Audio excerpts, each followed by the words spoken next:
Morning বন্ধুরা, নমস্কার। আমি ঝুমা, তোমরা দেখছো ক্রিয়েশন অফ ঝুমা।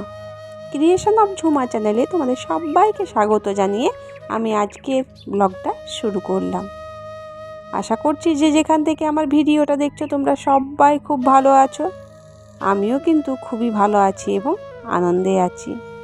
সকাল সকাল আজকে ভিডিওটা শুরু করে দিয়েছি।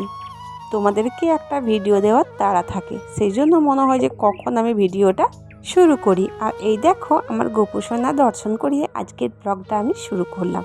সকালটা সবার ভালো যাক, সারাটা দিন সবার ভালো যাক, এই প্রার্থনা আমি গোপালের কাছে করছি। তো যাই হোক বন্ধুরা, দেখো আমাদের দৈনন্দিন জীবনে, আমাদের সাংসারিক জীবনে প্রতিদিন আমাদের কাজের সম্মুখীন হতে হয়। তো তারই মধ্যে থেকে কিছু কিছু কাজ তোমাদের সাথে আমি শেয়ার করতে চলেছি। সারাদিনের যদি সব কাজকর্ম তোমাদের সাথে শেয়ার করি তাহলে ভিডিওটা অনেক বড় হয়ে যাবে। সেজন্য কিছু কিছু কাজ তোমাদের সাথে আমি শেয়ার করছি। আজকে দেখো আমি কিছু কিছু জিনিস পরিষ্কার করতে লেগে পড়েছি। আর আমাদের এখানটাতে তেল কালি ধুলো খুব বসে বলে তো প্রতিদিন তো আমার পরিষ্কার করা হয়ে ওঠে না।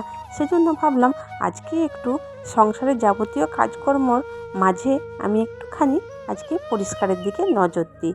কারণ বাড়ির মেম্বার বলতে আমি একাই, আছে আরও দুজন, কিন্তু তারা তো আর বাড়ির জিনিসপত্র পরিষ্কার করবে না, আমাকেই করতে হবে। সেজন্য আজকে আমি ন্যাকড়াটা হাতে নিয়ে চলে এসেছি সব জিনিসগুলো পরিষ্কার পরিচ্ছন্ন করতে।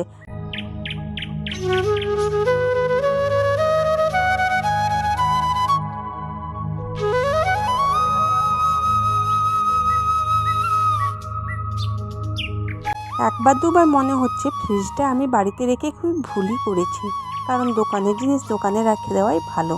কিন্তু আমার কি মনে হয়েছিল জানো প্রথমে, যে বাড়িতে থাকলে দোকান এবং বাড়ি দুটোই হবে। কিন্তু না, এত ভুল ডিসিশন আমি নিয়ে ফেলেছি যে এখন আর আমি কিছুই করতে পারছি না। মানে করা যাবে ঠিকই, কিন্তু খুবই কষ্ট হবে। তো সেই জন্য ভাবলাম যে না, কিছুদিন যাক, আমি ফ্রিজটা দোকানেই করে দেব। এই যে দেখছো, দোকানের সব জিনিসপত্রগুলোই কিন্তু বাড়িতে রাখা আছে। আর সেই বাড়ি থেকে আমি কাজগুলো করে দিচ্ছি, তোমাদের দাদাভাইকে এতটা করতে হচ্ছে না। আর এই বাড়ি আর বাইরে সামাল দিতে দিতে আমার অবস্থা একেবারেই খারাপ। যাই হোক, এই তো হলো তোমার দোকান আর বাড়ির কথা। এবার দেখো যাবতীয় যা কাজকর্ম, আজ তো কিছু বেশি রেখেইছি আমি। তো সেই কাজগুলোর মধ্যে তার একটা কাজ হচ্ছে আজকে এই যে জলের মানে বালতিটা, আর আছে যে আটা রাখা হয় সেই বালতির মানে ঢাকাগুলো, আরও যাবতীয় ঢাকাগুলো আছে, সেগুলো আজকে পরিষ্কার করছি। তেল চিটচিটে পড়ে গেছে, যেহেতু রান্নাঘরে থাকে সেজন্য সেগুলো আজকে পরিষ্কার করে এই যে বাড়ির দিকের কলতলাতে একটুখানি ধুয়ে নিচ্ছি। সামনের দিকের কলটা না অনেকক্ষণ আগেই বন্ধ হয়ে গেছে, 1 ঘন্টা 1.5 ঘন্টা জল পড়ে, তার মধ্যে থেকেই যেটুকু আমরা কাজ করতে পারি করে নিই, বাকি এই ট্যাঙ্কির জলে সব কাজগুলো হয়ে থাকে। সবজি চলে এসেছে এখানে, তো সবজি এখানে নেওয়ার জন্য আমি বেরিয়ে পড়েছি। তো কী নেব সেটা আর কিন্তু বুঝতে পারছি না, এত এত সবজিতে যেন আমার খুব তালগোল পাকিয়ে যায়। তো সেজন্য ভাবলাম যে আজ কি নেওয়া যায়। আর বাড়িতে না কিছু কিছু সবজি রাখা আছে। তো ভাবতে ভাবতে মনস্থির করলাম যে না, আজকে দেখি কী নিই। আজকে তার মধ্যে থেকে বাছলাম আলু তো নিতেই হবে, যেহেতু প্রতিদিনকার ওটা। তারপর টমেটো আছে, সব আছে ওগুলো। তো কিছু কিছু জিনিস আমি তার মধ্যে থেকেই পছন্দ করলাম, তারপরে নিয়ে এলাম।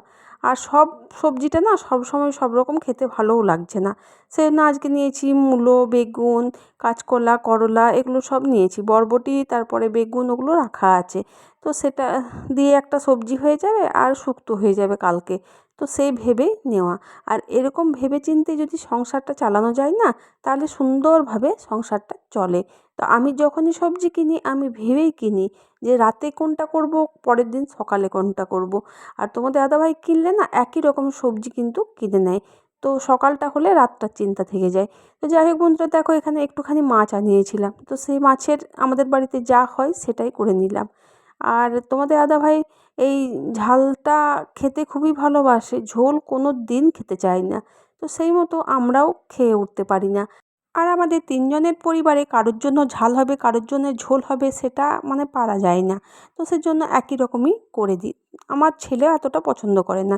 তো দেখো আমার ননদ যে আমগুলো দিয়েছিল সেগুলো পাকেনি, কিন্তু দেখো মানে মানে নরম হয়ে যায়নি, শক্তর মধ্যেও কিন্তু ভালোভাবে পেকেছে। আর মিষ্টি প্রচণ্ড। তো সেজন্য সেই আমগুলো একটুখানি কেটে নিচ্ছি। আমাদের আবার যখন তখন আম খাই না, ভাতের সঙ্গেই আমরা আমগুলো খাই। তো আমটা কেটে আমি চলে এসেছি ওপরে ঝাঁটা দিতে। অনেক দিন ধরে ওপরে ঝাঁটা দেওয়া হয় না, খুবই পরিমাণে নোংরা। তো নোংরাগুলো পরিষ্কার করার জন্য তো ঝাঁটা দিতেই হবে, সেই জন্য ভাবলাম না আজকের কাজটা সেরেই ফেলি। আর ওই যে তোমাদেরকে সকালে বলেছি যে আমাদের নিত্য প্রয়োজনীয় কাজের মধ্যেও কিছু কিছু কাজ কিন্তু আমাদের বাড়তি থাকে, সেই বাড়তি কাজগুলোর মধ্যে এই কাজগুলো হচ্ছে। তো যাই হোক, খাবার খাওয়া, বাসন ধোয়া, ঘর মোছা এগুলো তো থাকেই, কিন্তু এই যে ওপর পরিষ্কার করা, ফটো মোছা, ফ্রিজ মোছা, এগুলো তো আর প্রতিদিন আমি করে উঠতে পারি না, সেই জন্য আজকে এগুলো হচ্ছে আমার বাড়তি কাজ।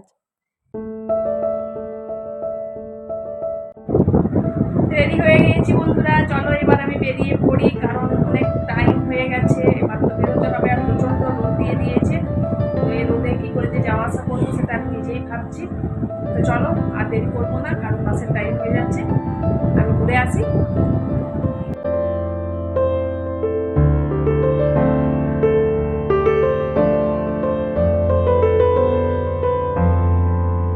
এই যে দেখো, তোমাদের দাদাভাইকে আমি কিনে দিয়েছি একটা টুপি, সেটা পরেই আমাকে দেখাচ্ছে কেমন লাগছে। এটা আমি ওকে জন্মদিনে কিনে দেবো বলেছিলাম, কিন্তু তখন পারিনি দিতে, আজকে আমি দিলাম, বাজার গিয়েছিলাম।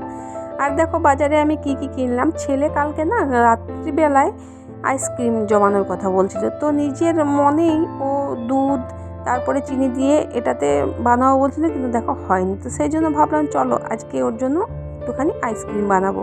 সেজন্য আমি রেডিমেড কিনে নিয়ে চলে এসেছি আইসক্রিমের প্যাকেট, সেটা বাড়িতে একটুখানি দুধের মধ্যে দিয়ে তারপরে আইসক্রিমটা বানাবো। আর নিয়ে এসেছি এখানে কলা। তো চলো বন্ধুরা, এবার আমি দুধটা জাল দিতে বসিয়ে দিলাম, আর একটুখানি গরম হলেই সেই আইসক্রিমের প্যাকেট থেকে যে গুঁড়ো গুঁড়ো থাকে চকলেট ফ্লেভার, সেটা আমি দিয়ে দিলাম এখানে গরম দুধের মধ্যে।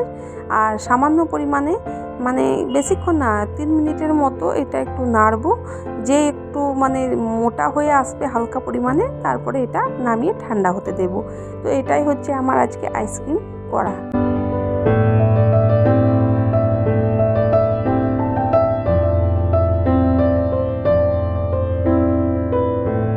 সব কিছু সামলে উঠে স্নান সেরে তারপর খাওয়া দাওয়া করে দেখো চলে এসেছি আমি বাড়ি দিকে। বাসনগুলো আমি উপর করে রেখেছিলাম সেইগুলো নিতে, আর সেইগুলো নিতে নিতে কতবার যে ওড়নাটা পড়লো তো তার কোনো ঠিক নেই। তো যাই হোক, দেখো বিকেলের দিকে এবারে তোমাদের দাদাভাই গিয়েছিলো বাজারে, বাজারে গিয়ে দোকানের কিছু মালপত্র নিয়ে এলো, আর নিয়ে এসছে গরম গরম চপ। তো চাটা করে দিলাম আমি, আর বললাম আমি যে চপটাও খেয়ে নিতে, কিন্তু তোমাদের দাদাভাই একটাই চপ নিল, বললো আর একটা থাক, রাতে খাবো। আর এখানে দেখো আমিও চপ আর চা খেতে বসে পড়েছি। তো চলো বন্ধুরা, আজকের ভিডিওটা আমার এই পর্যন্ত। দেখা হচ্ছে তোমাদের সাথে আবার কোনো অন্য নতুন ভিডিওতে।